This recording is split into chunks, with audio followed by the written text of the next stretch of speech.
This week on Capitol Report. Everything was flooded. I'd never seen anything like it. We are talking about rainfall in some areas in the 1,000-year level. Historic flooding inundates Connecticut. We look at the impact. And it is happening with more and more frequency. We need to address this issue as a longer-term challenge. Plus, Kamala Harris takes the spotlight. I accept your nomination to be President of the United States of America. The Democratic National Convention setting the final stage in the race for the White House. I will be a president who unites us around our highest aspirations. Connecticut's 5th Congressional District battle getting hotter by the day. She toes the party line in every aspect. Also, the growing pressure to stop utility rate hikes. And we get plenty of satisfaction from Connecticut's DNC roll call. Over Keith Richards, lead the charge. Start me up. Capitol Report starts now.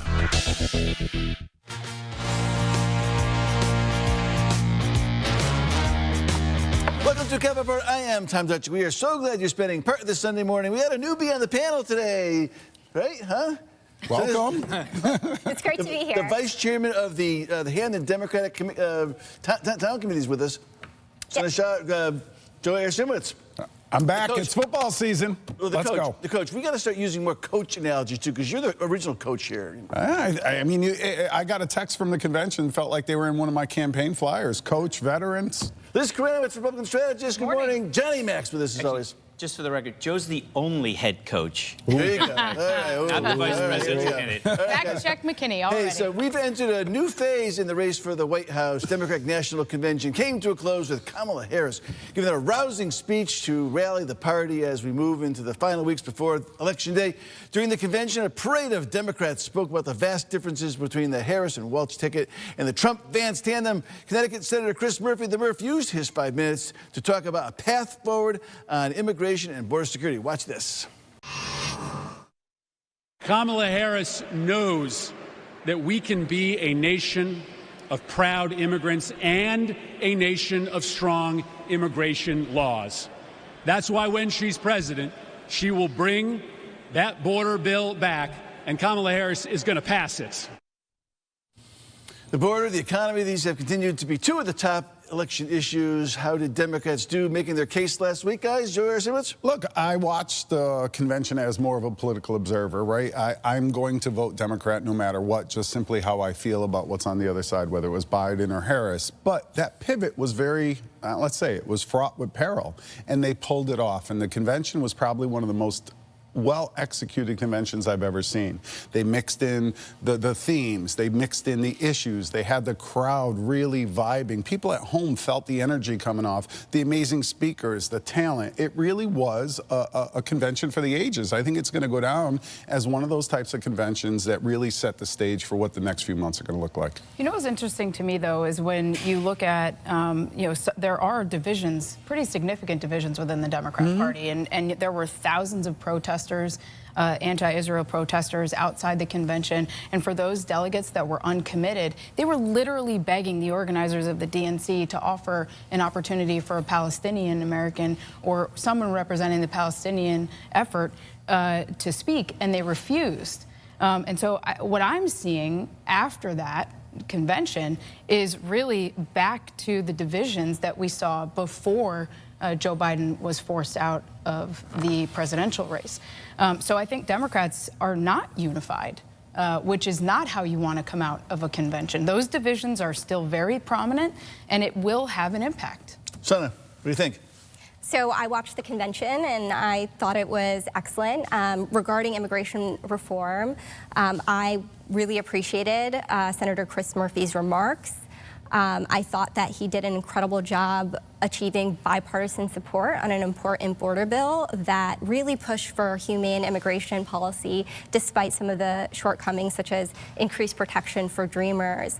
And I like that the Democratic Party is committed to humane immigration policies. However, I will note that 4 years ago, the discourse around immigration policy was significantly different. It was really centering the experiences and stories of immigrants and their suffering differing, and we do see a little bit of a shift to the right when it comes to immigration policy. We're not where we were before, and I'm hoping that we go back to centering those stories. I understand that we have an electorate that's becoming increasingly conservative on the border, and the Democratic Party must be responding to that. But I'm really hoping, again, that we go back to centering those stories.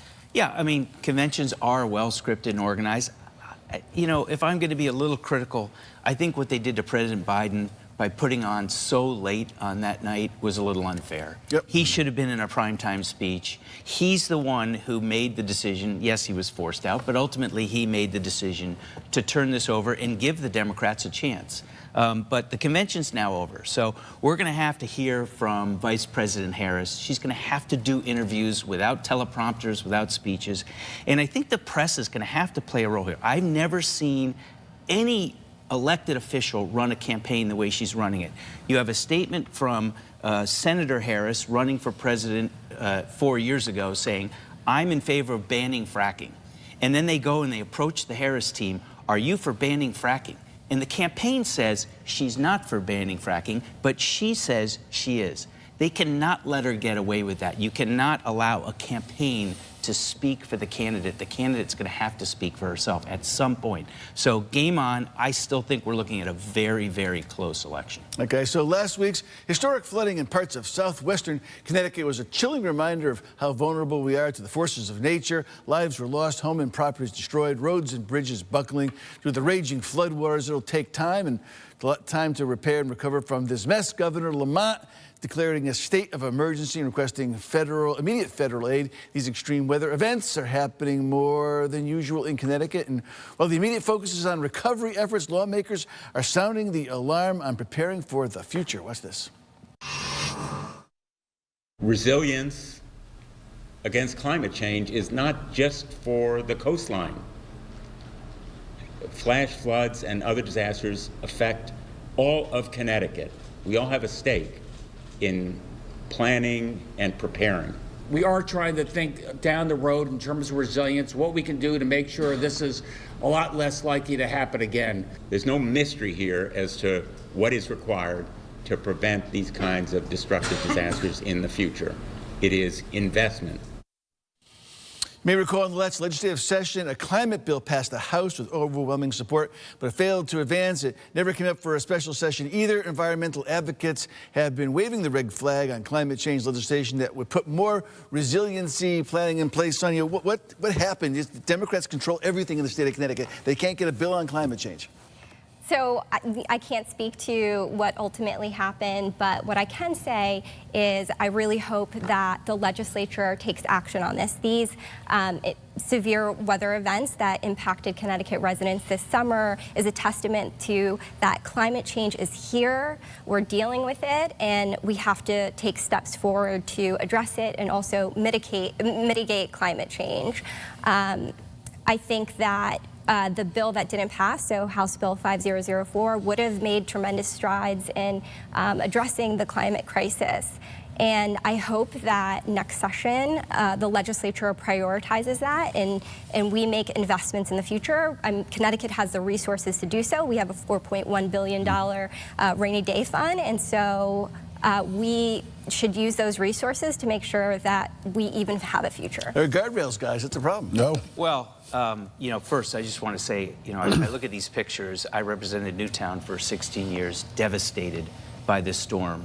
And I really feel for a lot of people I still know there and all the people who are affected by this. I think I just want to talk about, we talk about politics of storms. We all, those of us of a certain age, remember Governor Meskel not coming back from a ski trip during a big storm. I think it was a ski trip. Governor Lamont learned that lesson. Governor Lamont came home from vacation, stood here with residents who need state's help. Senator Blumenthal, the same thing. Very disappointed to see Congresswoman Hayes not show up for her constituents in the southwestern part of her district. In terms of the climate bill, I think one of the things we heard was Senate Democrats didn't want to pass the House Democrats bill, and they said it's because we have something better coming next year. We're going to see if that happens after the election, if they come with something more. Just to look, we need to do our own part here in Connecticut, but we have about 200 coal plants in America. China has about 1,200, and they're building 300 more. India has about 800.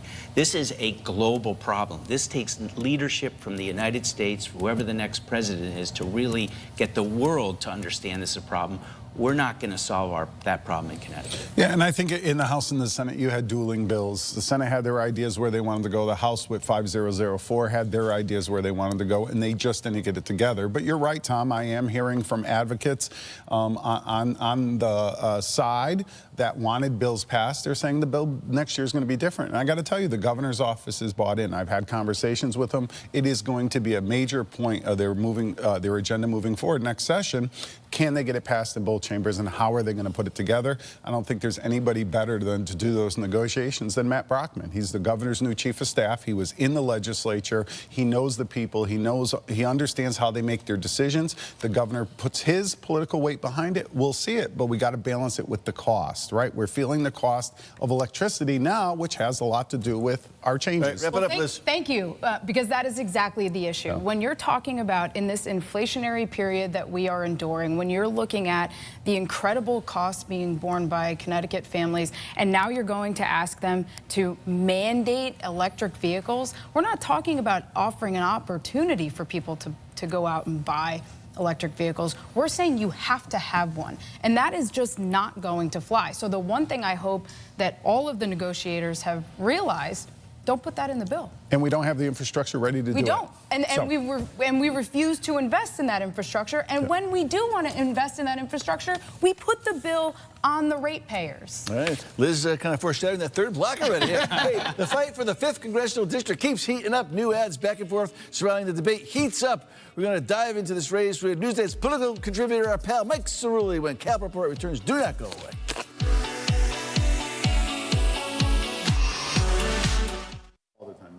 Race for Connecticut's 5th Congressional District continues to look like one of the most competitive and closely watched in the nation. Democrat Johanna Hayes facing another challenge from Republican George Logan. And last week, Logan's campaign started running a new ad called Unpack that leans into Logan being more moderate and less MAGA. Watch this.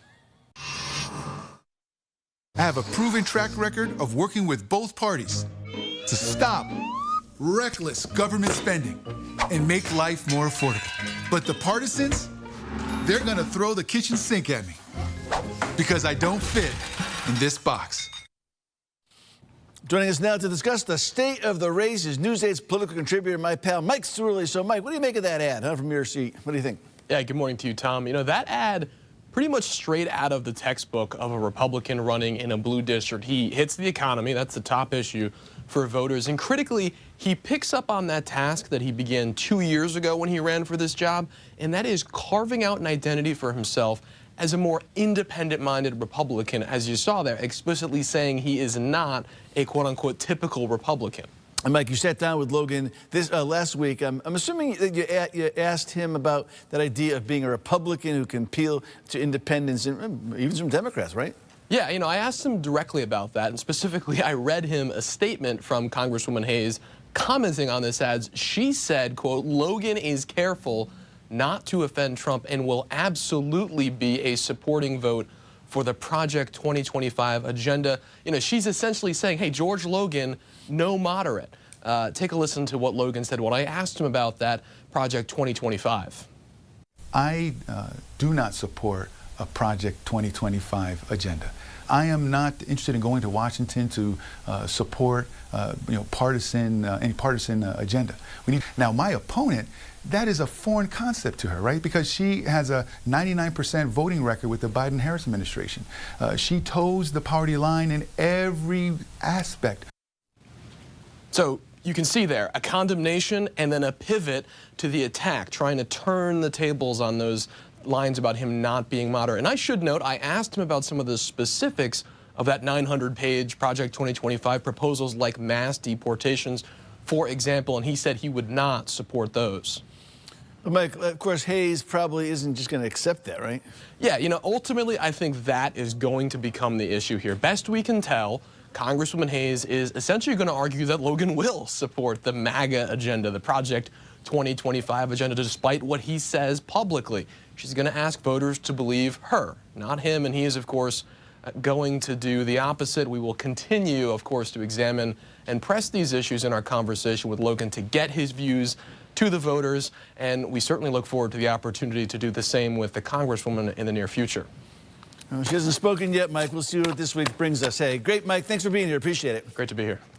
You know, it isn't going away. Complaints about utility rate hikes. Up next on Cal Report, the continued pressure on PURA. Don't go away.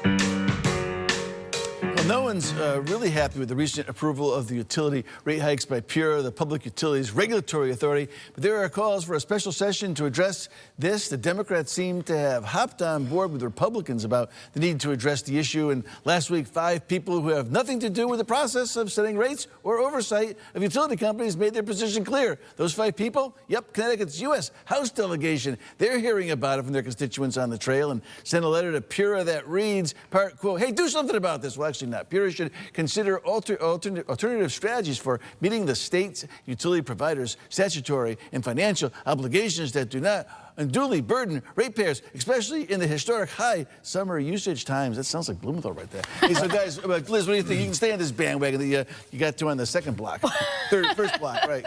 You talking about affordability? Yes. Look, I think it's laughable that the congressional delegation decided to sign on to a letter here. These are taxes that were passed by Democrat legislators and affirmed by Democrat governors that are being collected by utility companies. Unless they're going to stand up and say, we don't agree with those taxes that are being passed on to consumers, what are they saying? Oh no, we think that the rates are too high and you should lower them. Offer substance. So I just go back to when we just came out of a special session and you heard the great philosopher Speaker Ritter say, everybody hates special session, because you do. Special session is terrible. You're trying to get everybody in the same room and come up with a deal. This problem's been brewing for years, and you can say since Grasso. Yeah, you can say the utility companies don't have credibility in what they're saying, but they're out there. They told you the Millstone deal would cost you more money. They told you all these off bills would be more money. That we talked about the hydropower coming down from Canada. It stopped at the New Hampshire border because they just can't get the people to agree to have it come through. That's a big problem. We're at the end of the pipeline. And McKinney, who has like 5 air conditioners running in his house right now. Well, you know, amazing thing. All of a sudden, all of our congressional delegations, all of our state reps and state senators and candidates running for office realize that when you have weeks of 90-plus degree weather and a lot of people working from home, air conditioning costs a lot of money. I mean, it's amazing. Look, Joe, we talked about this last week. Nuclear power is clean power. Right? Wind and solar are clean power. They cost a lot more than nuclear. If we're going to talk about climate change, and I believe in that, then we're going to have to understand that if we're going to use alternative power sources, it's going to cost us more money. There is a cost to fixing the climate. Yeah, so probably in the wheelhouse for you, right? You know, in this conversation regarding the increased electric bills, what I find really unfortunate is this blaming of low-income people for increased rates.